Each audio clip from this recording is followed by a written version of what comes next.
pa tjetër që janë përfshirë. Dhe ne po operojmë, për shembull, sot ne shpërndajmë raportin e updateuar paraprak. Raportin paraprak të updateuar, i cili në fakt me terma të tjerë është një raporti i ndërmjem. Raporti përfundimtar do bëjmë çdo gjë që t'jetë gati nga data 10 qershor.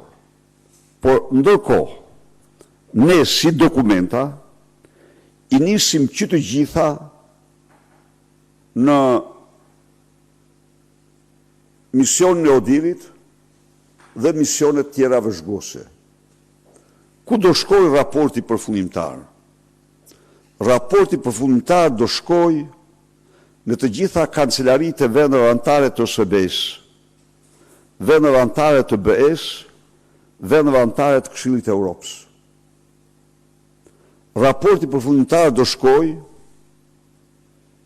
në të gjitha institucionet ndërkombëtare, konventat, dokumentat e cilave janë dhunuar në këtë zgjedhje.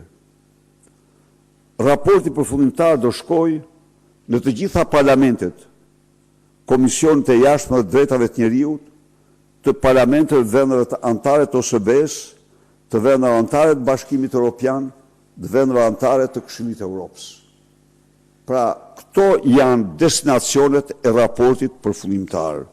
Por për të mbajtur non-stop me të informuar, ne kemi operuar në raportin paraprak, tani kemi përgatit duke mbledhur të dhënat raportin paraprak të updateuar apo raporti në fakt i ndërmjem, para përfundimtarit, dhe raporti përfundimtar do përpiqemi ta përgatisim midis datës 10 dhe 15 qershor me çdo kusht.